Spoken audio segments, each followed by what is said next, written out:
मेरी जेठानी हर रात को ससुर जी के पैर दबाने जाती और मैं बाहर से सुनती तो जेठानी की रोने की आवाज़ आती है।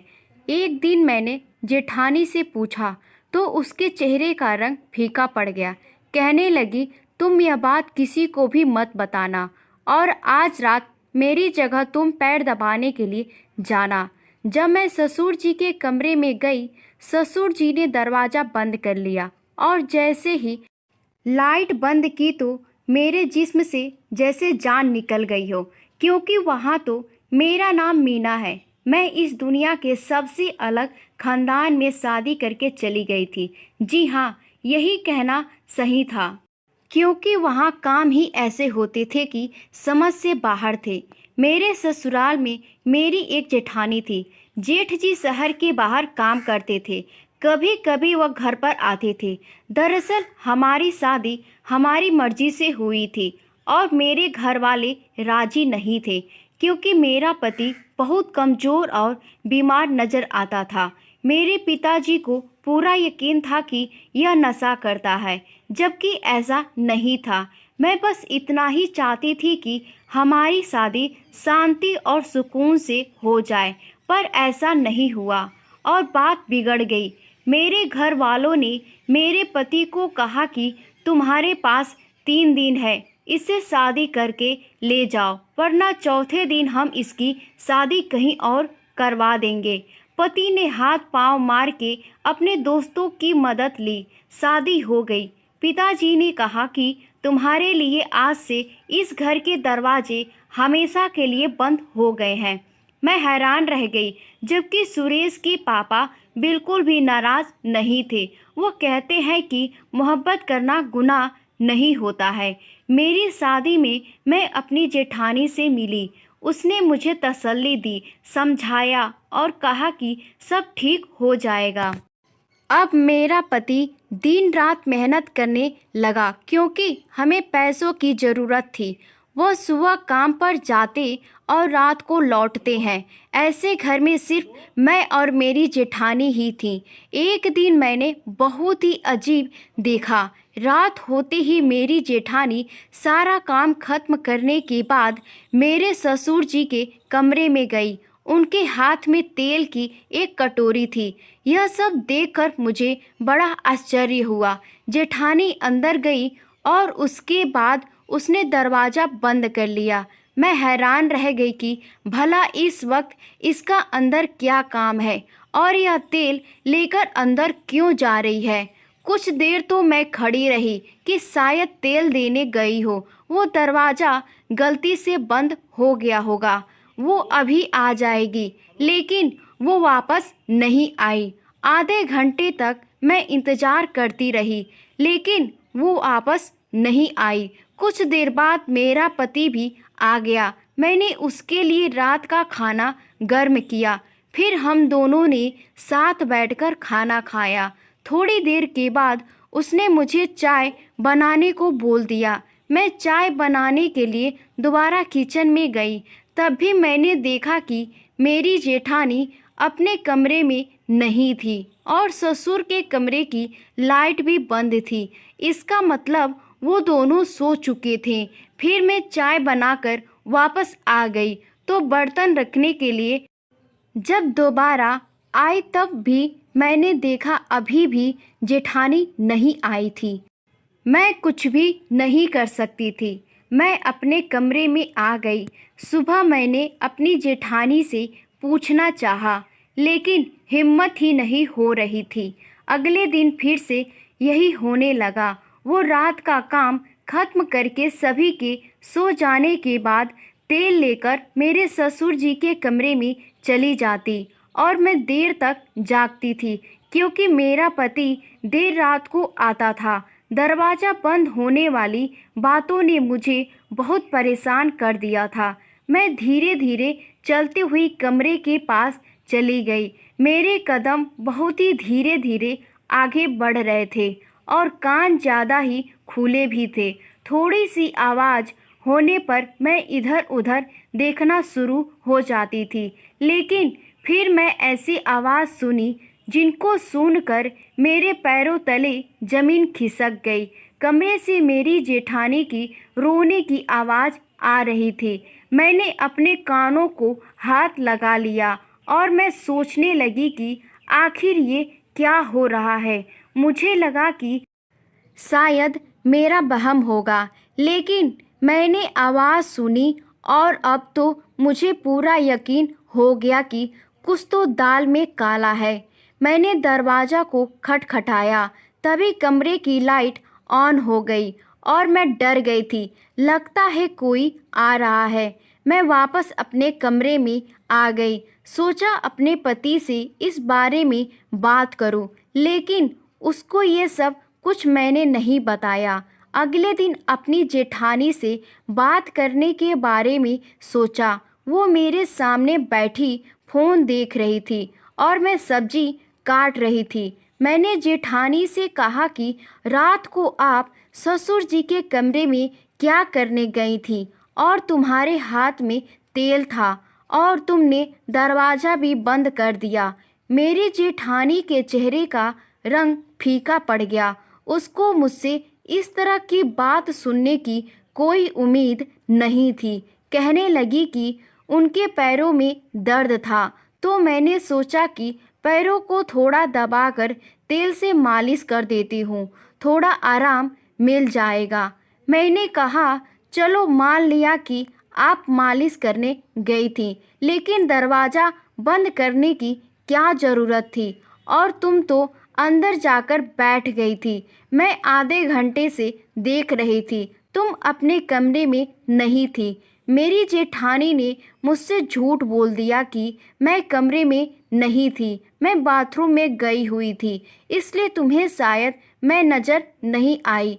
मेरी तबीयत थोड़ी खराब थी, वो मुझसे नज़रें नहीं मिला पा रही थी और वो काम करने चली गई। मैंने कहा कि क्या हुआ था तुम्हारी तबीयत को, तो वो गुस्से से बोली, क्यों तुम इतनी सी बात को बड़ी कर रही हो, छोड़ो यह सब। आज बहुत ज़्यादा गर्मी है और तुम मुझसे इतने ज़्यादा सवाल क्यों कर रही हो। उसने बात को ही पलट दिया था, लेकिन मुझे अंदाज़ा हो गया था। मेरी एक बहुत ही अच्छी दोस्त थी। जब मैंने उसको यह सब कुछ बताया तो उसको ये बात सुनकर आश्चर्य हुआ। वो बोली, तुम पागल तो नहीं हो गई हो? वहाँ पर क्या हो रहा होगा ये तुम्हें पता करना चाहिए। मेरी जेठानी भी अजीब तरह की औरत थी। वो अकेला रहना ही पसंद करती थी और कपड़े भी बड़े बड़े खुले खुले पहनती थी। एक तरफ बोलती कि मुझे गर्मी बहुत लग रही है और दूसरी तरफ इतनी लंबी और मोटे कपड़े पहनती थी। तब उसको गर्मी नहीं लगती थी क्या? कोई ना कोई बात तो ज़रूर है। एक दिन हमारे घर में एक रिश्तेदार आई हुई थी। उससे बातों बातों में मैंने बातें की तो उसने कहा कि तुम्हारा पति भी शादी से पहले दूसरे देश में जाना चाहता था, लेकिन उसके पिता ने उसे जाने नहीं दिया। मैंने कहा कि मेरा पति बाहर नहीं जाए तो अच्छा ही है, मैं उसे बहुत प्यार करती हूँ। उन्होंने कहा कि हाँ, तुम्हारी जेठानी का भी पति बाहर होता है, बेचारी कितनी उदास होती है, मन ही मन कहाँ लगता होगा। मैंने सोचा उदास तो नहीं होती हैं, बिल्कुल नॉर्मल रहती हैं, तैयार भी होती हैं, कपड़े भी नए नए पहनती हैं। तो रिश्तेदार ने कहा, नहीं, ऐसा तो नहीं हो सकता, हमने तो उसे बहुत ही उदास देखा है, वैसे है बड़ी खूबसूरत। मैंने कहा, खूबसूरत तो बहुत है, ऐसे में जब पति पास ना हो तो आदमी तैयार होकर किसको दिखाता है, लेकिन उसका दिल करता है कि वह तैयार होने का। यह अच्छी बात है। इंसान को अपने लिए भी तैयार होना चाहिए, अपने लिए भी जीना चाहिए। सिर्फ पति के लिए औरत क्यों तैयार हो, वह अपने लिए भी तैयार हो सकती है, ताकि अपने आप को खूबसूरत देखकर उसको खुशी मिले। मेरी जेठानी को देखकर बिल्कुल भी नहीं लगता था कि उसका पति बाहर विदेश में है। ना उस घर में मेरे जेठ की कभी कोई चर्चा होती थी, ना ही उसका कोई नाम लेता था, ना मैंने उसकी कभी कोई फोटो देखी थी। जेठानी को भी कभी अपने पति से बात करते हुए नहीं देखा। अगर पति बाहर विदेश में है तो फोन पर तो बात करता ही होगा, और यहाँ तक कि मेरे ससुर जी भी कभी जिक्र नहीं करते कि मेरा बेटा बाहर विदेश में है। एक दिन हम सब खाना खा रहे थे तो मेरे ससुर जी ने कहा, भगवान ने मुझे एक ही बेटा दिया है और यह सब कुछ उसी का ही है। साथ में ही वह खांसने लगे। मैंने कहा कि पापा, आपका एक और बेटा भी है। कहने लगा, हाँ, एक और बेटा भी है, गलती हो गई मुझसे। बाप थोड़ी कभी अपनी औलाद को भूल सकता है। मैं तो मजाक कर रहा था। हम सब हैरान हुए कि वह एक कैसे भूल सकते हैं। मेरे पति ने भी अपनी अजीब सी शक्ल बना ली और जेठानी भी इधर उधर देखने लगी। ऐसा लगा कि ये तीनों ही मुझे कुछ ना कुछ जरूर छुपा रहे हैं। लेकिन मेरी जेठानी की वही आदत थी। मैंने फिर उससे सवाल किया तो कहने लगी कि ससुर के पैरों में दर्द होता है। जब तक उनके पैरों को नहीं दबाती उनको नींद नहीं आती। लेकिन मैं ये सोच रही थी कि जब वो सो जाते हैं फिर भी ये अपने कमरे में वापस क्यों नहीं आती, ससुर जी के कमरे में ही क्यों रहती है? क्या पूरी रात ही पैर दबाती रहती है? ये रोज ससुर के कमरे में फिर वहीं पर सो भी जाती है। इसका वहाँ क्या काम है? और वो आवाज़ें, उसके बारे में तो सोचकर मेरा दिमाग ही घूम जाता था, जो मैं सोचा भी नहीं चाहती थी। जो इस घर में हो रहा था, एक दिन तो अचानक ऐसा हुआ कि मैं अचंभित रह गई। मैंने अपनी जेठानी को कपड़े बदलते हुए देख लिया था। वो मुझे देखकर एकदम से चौंक गई, लेकिन उससे ज़्यादा तो मैं सदमे में थी। मैंने कहा कि आप तो माँ बनने वाली हैं और आपने मुझे बताया भी नहीं। इतनी बड़ी बात तो उसकी जुबान मानो उसका साथ नहीं दे रही थी। पहले तो वह बहुत घबरा गई, फिर खुद को संभाल कर बोली, हमारे खानदान में यह सब बताया नहीं जाता। जब तक बच्चा 7 महीने का नहीं हो जाता तब तक किसी को भी यह बात नहीं बताई जाती है। कहते हैं कि बताने से नज़र लग जाती है। इसलिए मैंने किसी को भी यह बात नहीं बताई कि मैं माँ बनने वाली हूँ। मैंने कहा कि मेरे पति ने भी मुझे यह नहीं बताया। कभी ससुर जी ने भी इसका जिक्र नहीं किया। क्या उन लोगों को भी नहीं पता? मेरी जेठानी को कुछ समझ में नहीं आ रहा था कि वह क्या जवाब दे। उसने कहा, शायद भूल गए होंगे। मैंने सोचा, कोई इतनी बड़ी बात कैसे भूल सकता है? और मुझे भी नहीं पता चला, क्योंकि मेरी जेठानी बहुत ही खुले कपड़े पहनती थी। पर अब उसको देखकर लग रहा था कि जैसे 8वां महीना चल रहा हो। इसका मतलब था कि 8 महीने पहले मेरे जेठ जी आए थे, लेकिन फिर भी कोई इस घर में उनका नाम तक नहीं लेता है। क्या उनकी कोई दुश्मनी थी या यह उनको पसंद नहीं थी? इस घर में रहते हुए मुझे अभी 1 महीना ही हुआ था। वो भी उनके लिए कुछ नहीं भेजता था, ना कोई पार्सल, ना कोई फ़ोन।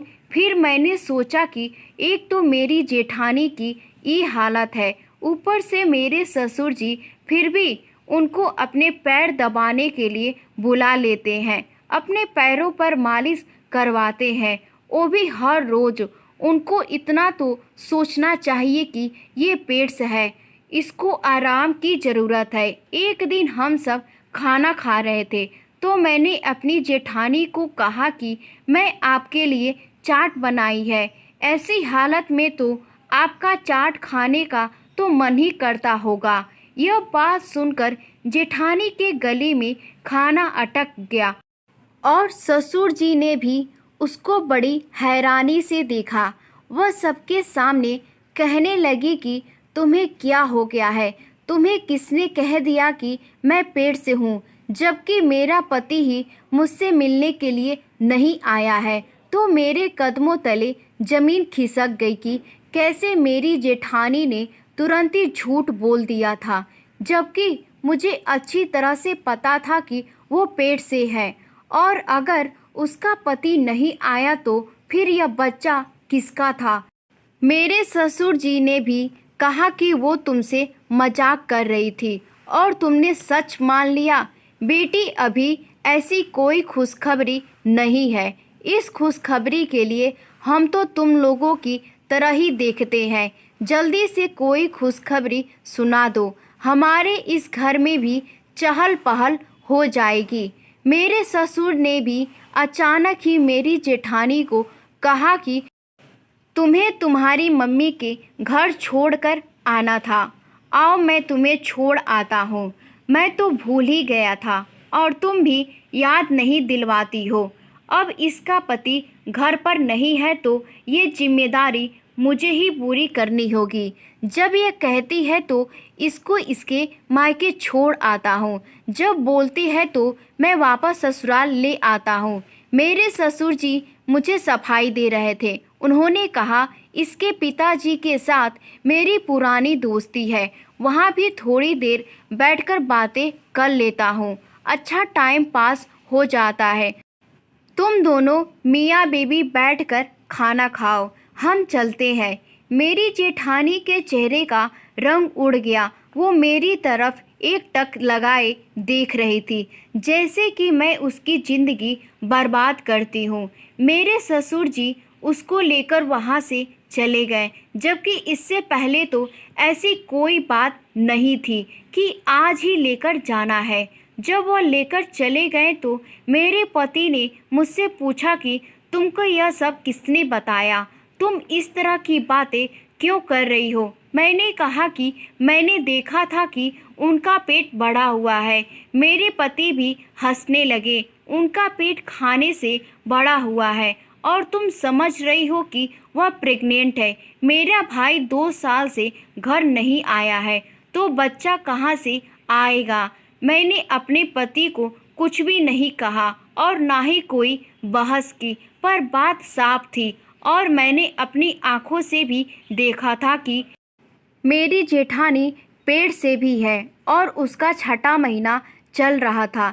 लेकिन वो ये बात क्यों छुपा रही थी? और अगर छुपा रही थी तो कब तक छुपाती?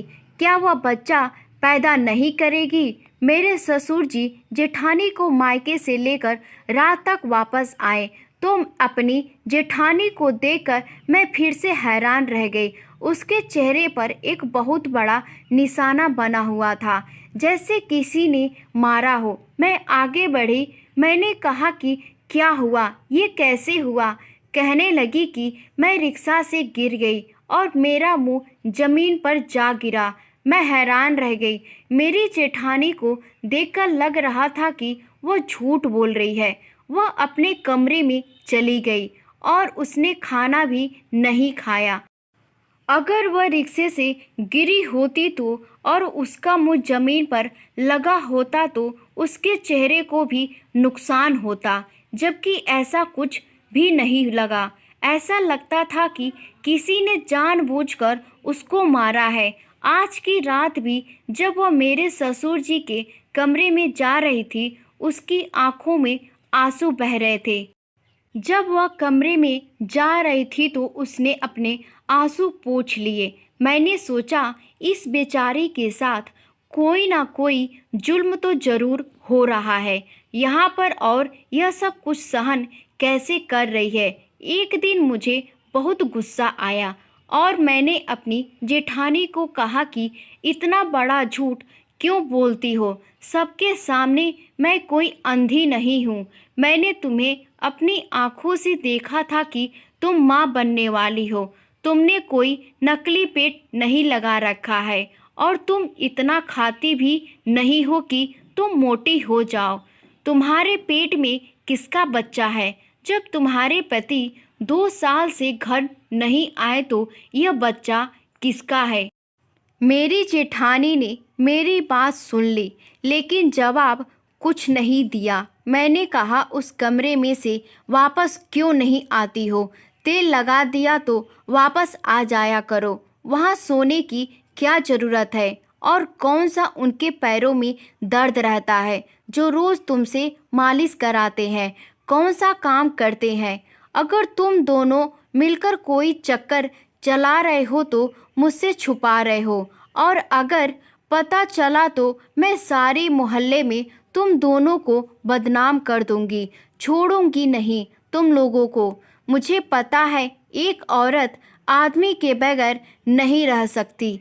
तुम्हारा पति 2 साल से घर नहीं आया, लेकिन इसका मतलब यह नहीं है कि तुम उसकी इज्जत का सौदा कर दो। और इस बच्चे का क्या कसूर है? यह इस दुनिया में आएगा तो किसको अपना बाप कहेगा?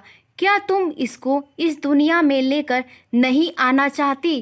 कब तक छुपाओगी? क्यों अपनी जिंदगी बर्बाद कर रही हो? मेरी जेठानी को भी गुस्सा आ गया। उसने कहा, ठीक है, तुम्हें यही लगता है कि मैं अपने ससुर के कमरे में जाती हूँ और मेरा बच्चा भी मेरे पति का नहीं है, तो आज मेरी जगह तुम मेरे ससुर के कमरे में जाओ, उनको तेल से मालिश करना और फिर देख लेना कि वहाँ पर क्या होता है। मैंने कहा, ठीक है, मैं चली जाऊंगी, देखती हूँ क्या होता है। उसने कहा कि ससुर ने पहले ही कमरे की लाइट ऑफ की होती है और तुम्हें वहाँ इतना ही कहेंगे कि तेल लगा दो, तुम आराम से लगा देना, उसमें कोई मसला नहीं होता है। मैंने कहा, ठीक है, मैं भी जाऊंगी और देखूंगी अंदर होता क्या है। मुझे पता था कि औरत की गलती नहीं होती है, औरत जीत कर भी हार जाती है, लेकिन फिर भी यहाँ पर मुझे गलती जेठानी की ही लग रही थी। अगर कुछ गलत हो रहा था तो वह फिर किसी को बोलती क्यों नहीं थी? अगर मेरे ससुर जी उससे जबरदस्ती कर रहे थे तो फिर वह यह बर्दाश्त क्यों कर रही थी? और वह अपने पति से क्यों बात नहीं करना चाहती थी? ना ही मेरे पति को बताती है, किसी को कुछ नहीं बताती। कम से कम मुझे तो बता देती, मैं उसकी मदद कर देती। जिस किस्म की आवाज़ मैंने सुनी थी, मुझे अपनी जेठानी पर भी शक हो रहा था। मेरा पति तो वैसे ही देर से आता था। मेरे ससुर 10 बजे ही सो जाते थे, इसलिए मेरी जेठानी ने मुझसे कहा कि जाओ, आज तुम चली जाओ। मैंने देखा कमरे की लाइट पहले से ही बंद थी। मैंने हाथ में तेल की कटोरी ली और अंदर चली गई। मेरी जेठानी ने कहा कि अंदर जाते ही दरवाज़ा बंद कर लेना और कोई बात पूछे तो आगे से सिर्फ हाँ हूँ ही करना। मुझे डरने की भी क्या ज़रूरत थी? ये मेरे ससुर थे। अगर पता चल भी जाता तो मैं फौरन बाहर आ जाती। मेरी जेठानी बाहर ही खड़ी रही, लेकिन जब मैं अंदर गई तो मेरे ससुर ने अंदर जाते ही ऐसी बात कही कि मैंने अपने कानों को हाथ लगा लिया। कहने लगी, मेरी जान आज इतनी देर क्यों लगा दी? मैं पूरी तरह हैरान रह गई। मेरे पास बैठो, खड़ी क्यों हो? क्या हो गया? नाराज हो गई मुझसे? वो ऐसे बोल रहे थे जैसे कोई अपनी पत्नी से बात कर रहा हो। मुझे तो वहाँ 2 मिनट ही हुए थे कि मैं वहाँ से तुरंत बाहर आ गई और अपनी जेठानी को हैरानी से देखा। फिर वो मुझसे अपने कमरे में ले गई और उसने मुझे एक तस्वीर दिखाई जिसमें वो अपने ससुर जी के साथ दुल्हन बनी बैठी थी। उसने कहा, ये मेरे ससुर नहीं, मेरे पति हैं और मेरी शादी हुई है। तुमने जो आवाज़ सुनी वो इस वजह से थी। ऐसी हालत में मैं पैर दबाकर बुरी तरह से थक जाती थी, इसलिए मेरे मुंह से ऐसी आवाज़ आने लग जाती थी। ये आपके ससुर जी अच्छे इंसान नहीं हैं, मुझ पर जुल्म करते हैं, मुझे अपना गुलाम समझते हैं क्योंकि मेरे आगे पीछे कोई नहीं है, लेकिन यह मेरे ही पति हैं और यह बच्चा भी इन्हीं का है। उसने कहा था कि जब बच्चे एक दिन आ जाएंगे तो वह मुझे गांव भेज देगा और फिर कुछ ना कुछ करके कह देगा कि यह बच्चा गोद लिया हुआ है। तुम्हारे पति ने मिलकर यह प्लान बनाया था कि तुम्हें यह बात पता न चले, नहीं तो बदनामी होगी। हमारे खानदान में यह बात किसी को भी नहीं पता। जो औरत इस घर में आई थी वह तो मेरे पति की बहन थी, इसलिए वह भी हमारे साथ मिली हुई थी। जब तुमने सबके सामने कहा कि आप पेट से हैं, तो मेरे पति ने मुझ पर बहुत गुस्सा किया और मुझ पर हाथ भी उठाया। तभी मेरे चेहरे पर घाव था। सारे रास्ते उसने मुझे बातें सुनाई थी। यह खानदान बहुत ही अजीब है। यहाँ पर बहुत सारे राज दबे हैं, जिनमें से मैं भी एक राज हूँ। तुम्हारे पति ने तुम्हें शायद यह बात इसलिए नहीं बताई कि तुम अलग से ना सोचो, तुम्हें बुरा ना लगे। लेकिन अब तुम अपने पति को बता देना कि तुम्हें सब कुछ पता है और खामोश रहना। मेरे पति खुद ही तुम लोगों को यह सब बातें बता देंगे जब तुम्हें यहाँ पर कुछ महीने हो जाएंगे। लेकिन तब तक तुम मेरी जासूसी करना, मेरे मामले में बोलना बंद कर दो। इसलिए आज मैंने तुम्हें अपनी जगह कमरे में भेजा था कि तुम्हें विश्वास हो जाए। मैंने अपनी जेठानी से माफ़ी मांगी और उससे वादा किया कि आगे से ऐसी कोई बात नहीं करूंगी, क्योंकि मेरी वजह से आपकी ज़िंदगी भी बर्बाद हो सकती है। उसके बाद मैं अपने पति को यह बात बताई, वह भी शर्मिंदा हो गया। उसने कहा, जब तुम यहाँ पर आई थी मैं नहीं चाहता था कि तुम यह सोचो कि मैं कैसे लोगों के घर में आ गई हूँ। मेरे पिता ने इस लड़की से शादी की है, इसलिए तो हमारी शादी के खिलाफ नहीं थे और उनको उनके हालात पर छोड़ दो। मेरे साथ अपनी जिंदगी की शुरुआत करो। मैंने ऐसा ही किया। ससुर के यहाँ बेटी पैदा हुई तो फिर उसके अंदर भी थोड़ी सी शर्म आई, क्योंकि पहले उनकी कोई बेटी नहीं थी। अब वो अच्छी तरीके से रहते हैं और अपनी पत्नी का ख्याल भी रखते हैं। हम लोग इस तरह जिंदगी गुजार रहे थे। वो लोग अपनी जिंदगी में खुश रहते थे, हम लोग अपनी जिंदगी में। मेरे पति बहुत अच्छे इंसान थे, मुझे बहुत प्यार करते हैं, मेरे लिए मेहनत भी करते हैं। दोस्तों, उम्मीद करती हूँ आपको हमारी कहानी पसंद आई होगी। कहानी पसंद आई है तो वीडियो को लाइक करें, चैनल पर नए हैं तो चैनल को सब्सक्राइब करें और हाँ, नोटिफिकेशन बेल को ज़रूर दबाएं ताकि अगली अपडेट सबसे पहले आपको मिले।